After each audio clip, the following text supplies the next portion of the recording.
the election came round, I followed the script and the schedule like the path to salvation. It was a safe seat, we had a swing towards us, we didn't win government, but we got closer. I was elected, and it started all over again. One of the first functions I attended was a dawn service. I was invited by my local RSL. I was honoured. As part of the proceedings, they introduced the official party, the president of the RSL, the mayor, some others, and me. It's dawn. You're looking out over 15, 20 former soldiers, their families. The soldiers have medals, bravery, courage under fire, all of that. One or two are missing an arm or a leg. But that morning, it was my name that got called out, not theirs. That was the moment. Parliament House in Canberra is epic. Massive ceilings, soaring columns, marble everywhere, giant flagpole. Plenty of jokes about the giant flagpole. And light, sunlight pouring in wherever they can squeeze another pane of glass. Before Parliament sits for the first time, they have a couple of days of orientation for the new members. It's actually the only formal education any politician is actually required to have. Truth be told, first chance I got, I just wandered off. There are endless corridors. Places you see on TV, the ministerial wing, the reflecting pool, the press gallery. Actually tiptoed past the press gallery in case somebody recognised me. I was pretty disappointed when no one did. I sat down, had my first coffee at Aussie's. Aussie's is the most important cafe in Australia. Everyone passes through there. Politicians, media, public servants, captains of industry. It's like celebrity watching. The nerds. And lobbyists, armies of lobbyists. You get your own office, your own piece of parliamentary real estate. The first time you sit down in your chair behind your desk in Parliament House, you can't help it. You let yourself think about the possibilities, the opportunities. That's day one. Day two. And every other day after that is like telling you were pretty silly on day one. You've got two jobs. We've got 2,000. You've got two big ones. The first one is that you're a local member elected by your constituents to represent your local areas. To do this, you have to stay across your issues, work the local press. Constituents need to be listened to, and if you can, helped out. If you're lucky, you get some good staff. I inherited mine from the previous member, but part of the reason he lasted so long. They can deal with the crazy stuff. The days after a full moon, the office fills up with conspiracy theories, alien watchers, you name it. How are you supposed to handle that? For me, Diane handles that. She's been looking after the office since forever. We had a guy come in, one of those guys with one of those red string bags you keep oranges in. He was wearing it on his head. He said he was doing that so that they couldn't keep track of his thoughts. He didn't want them reading his mind. And he wanted my help. Diane intercepted him. Without skipping a beat, she told him, go home, keep the string bag on your head. For 3 hours, she'd speak to me, I'd make a phone call, it'd get sorted. He disappeared. He came back the next day with a thank you card. Well, it was a piece of newspaper with the word thank you written on it. I framed it for him. Things do quieten down after election for about 10 minutes. And then it's all on again. No matter how many votes I won my seat by, 100, 1,000, one of my constituents would walk into my office, pissed off about something and say, I must have spoken to 100 or 1,000 people, and if you don't do X, you'll lose your job next time. It doesn't matter if the country's fighting a war or dodging economic collapse. For them, it all just boils down to them. There are plenty of people who do want to help. Early on, there was a lady in her 80s, a pensioner, asking if there was anything I could do.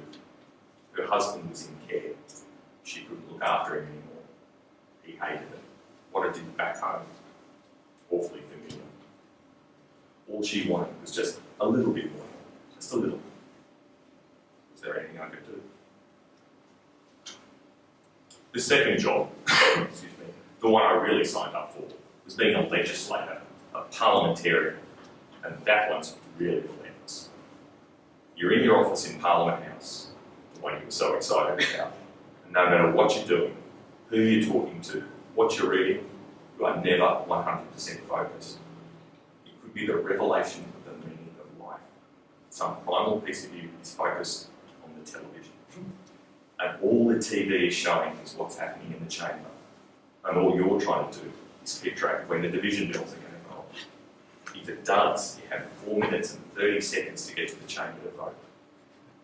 My first office was in the furthest possible corner of the building, and it takes a few moments to get to the chamber. But you dare not miss a vote. Very bad form. Along with the bells and the clocks, there are meetings. Regular party meetings, committee meetings, private meetings, lunch meetings, dinner meetings, question time, change of duty and fundraisers. Some of the meetings are actually useful. A committee meeting hearing evidence on the cost of aged care reform. A party meeting where we're talking about a policy position. A lot of meetings are not useful.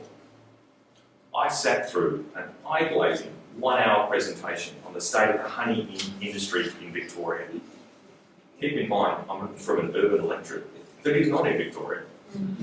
We got to the end of the presentation and I asked, how can I help?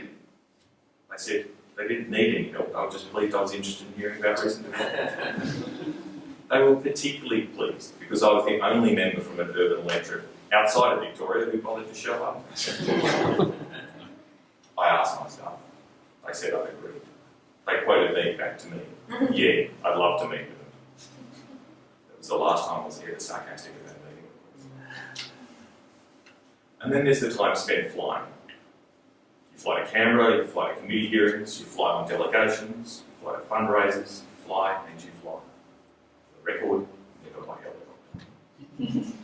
But you can do your reading and your thinking.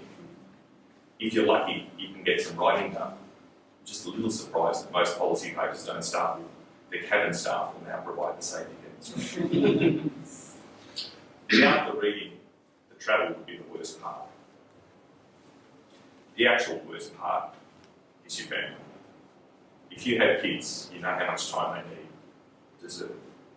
Sometimes they're sports days, birthdays, days when they just want to go to the park, and sometimes you're not.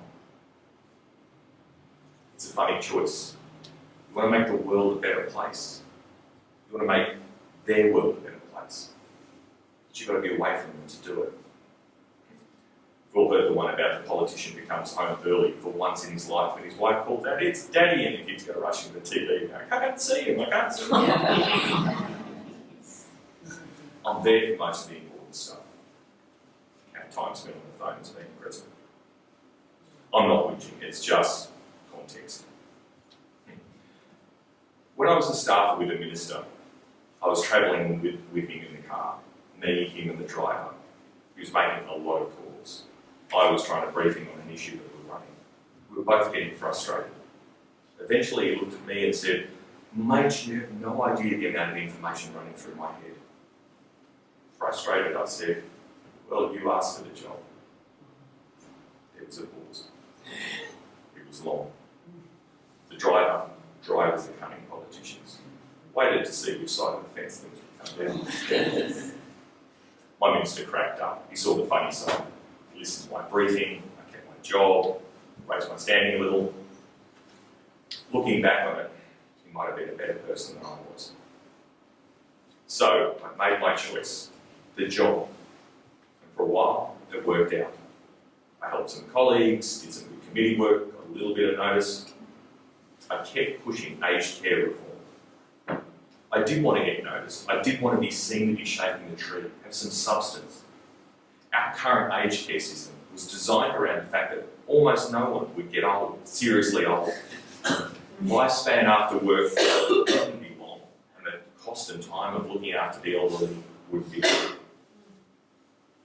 People started coming up with ways to keep us alive for longer, no matter what. No one sat down and figured out what the cost of care would actually be.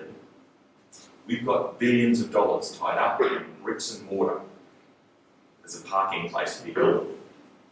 Some places are great, some are truly awful. The overwhelming desire of the elderly is to stay at home, to die at home. I pushed that. Made a little bit of noise inside the party, just enough.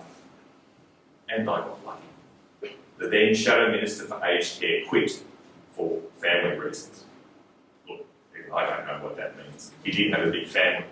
He was also fond of drinking and enjoyed company. Whatever. I was on the front bench, another step up, and still more travel. Pre-selection, election, an office in Parliament House, well regarded, step up to the front bench, a little bit of national media, not bad. And now, a well-nourished ego that's really starting to puff up. That's a dangerous thing. I challenge any one of you to read a national newspaper that quotes you at your best and not have your head turned just a little bit. Started to feel entitled, and I shot my mouth off. There's a tiny radio station broadcasting out of Burnie. It was about aged care. I screwed up. I answered the question based on my views and not approved party policy. A little bit too contemptuous of the current state of nursing homes. Not really a big deal.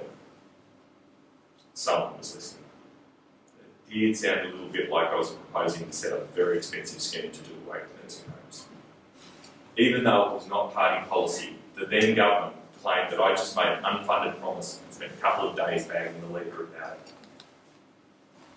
I am usually very big on discipline. I understand the need to follow a script. The system's never going to work if everyone runs around saying what they think and not thinking about what other people think. It takes 76 votes to get something through the House of Representatives, and I'm just one. So call it a brain snap. No one from the party said anything. And then you dragged it up so many times no one had to. Later, someone from the leader's office came around. Not the leader. Leaders trying to avoid delivering bad news. Mate, we need to make a couple of changes in the lineup. Best use of your time is making sure you go back and take care of your seat. I think you can see that. He wasn't asking. And there was no point saying that my seat couldn't get much safer. There was no national story on my demise. There are a couple of stories in the works. Some sub-editor read the story, thought about it, and decided my career wasn't worth an obituary. The only plus is that if they're not paying attention to your whole career, they're not writing about other stuff.